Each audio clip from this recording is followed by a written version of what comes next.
یہیں برادر کشتی بابا نشین، اے بھائی بابا کی کشتی میں بیٹھ جاؤ۔ مولانا روم رحمۃ اللہ علیہ فرماتے جو لوگ بیٹھ گئے وہ طوفان نوح سے محفوظ رہے۔ بزرگوں نے فرمایا اتباع سنت یہ کشتی نوح کی طرح ہے، کشتی نوح کی طرح۔ جس نے اتباع سنت کا اہتمام کیا وہ ایسا جیسے کشتی نوح میں گویا بیٹھ گیا، فتنوں سے محفوظ رہے گا، پریشانیوں سے محفوظ رہے گا۔ حضرت امام مالک رحمۃ اللہ علیہ فرماتے ہیں ان السنت مثل سفینۃ نوح علیہ السلام من رکبها نجا ومن تخلف عنها ہلاکا۔ امام مالک رحمۃ اللہ علیہ فرماتے ہیں سنت کی مثال حضرت نوح علیہ السلام کی کشتی کی طرح ہے، جو اس میں بیٹھ گیا نجات پا گیا، جو پیچھے رہا ہلاک ہو گیا۔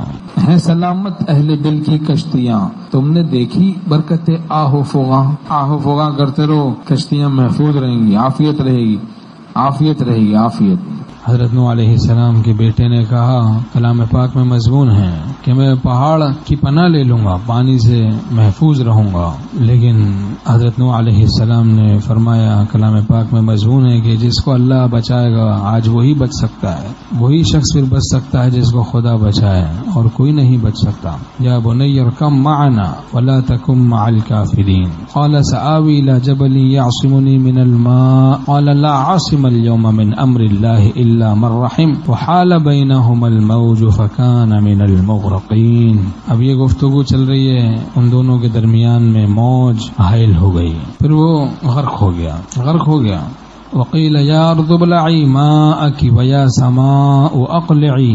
اب دیکھیں اللہ کا کلام سنیں، جب وہ قوم غرق کر دی گئی، اب دیکھیں حق تعالیٰ کا کلام وقیل یا ارض ابلعی ماءک، یہ زمین اپنے پانی کو نگل جا، ویا سماء اقلعی، اور یہ آسمان تھم جا، وغیض الماء وقضی الامر، پانی گھٹ گیا، قصہ چکا دیا گیا، واستوت علی الجودی، جودی کے مقام پر وہ کشتی ٹھہر گئی، وقیل بعدا للقوم الظالمین، اور کہا گیا ظالموں کے لیے دوری ہے۔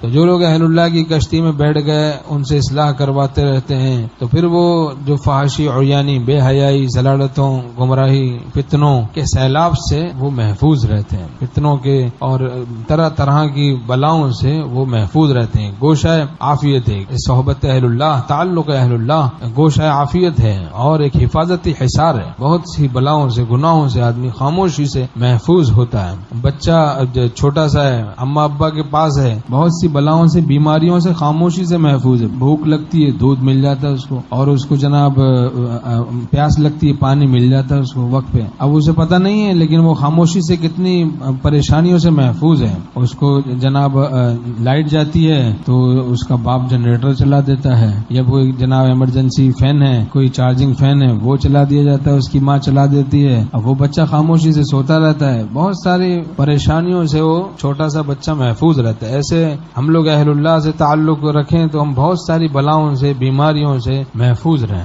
ہمارے شیخ رحمۃ اللہ نے فرمایا بعضی بیماریوں کے علاج کے لیے ڈاکٹر کہتے ہیں کہ بھئی تم پہاڑوں پہ جاؤ، مری پہاڑیوں پہ جاؤ، فلاں پہاڑ پہ جاؤ، وہاں کی جڑی بوٹیوں والی ہوا کی، صحت مند ہوا کی تمہاری طبیعت کو، تمہارے جسم کو ضرورت ہے، جس کا اثر یہ ہوگا تم صحت یاب ہو جاؤ، آب و ہوا کو تبدیل کرو۔ تو ایسے ہی میں اب بادہ نوشوں میں جا کر رہوں گا، میں اب جینے کا کچھ مزہ چاہتا ہوں، تو کچھ آب و ہوا کو بدلنا پڑتا ہے، صحبت اہل اللہ کو اختیار کرنا پڑتا ہے، پھر روحانی صحت ملتی ہے۔ روحانی صحت، بہت سے امراض نظر آتے ہیں، بہت سے مرض نظر آتے ہیں، بہت سے امراض معلوم ہوتے ہیں، ورنہ آدمی سمجھتا رہتا خواجہ پندارت کے دارت حاصل ہے خواجہ بجز پندار نیست۔ جناب سمجھتے ہیں کہ میں بہت کچھ ہو گیا لیکن سوائے پندار اور تکبر، بڑائی، عجب کے کچھ نہ حاصل ہوا۔ بہرحال اللہ تعالی ہم سب کی حفاظت فرمائے ہیں۔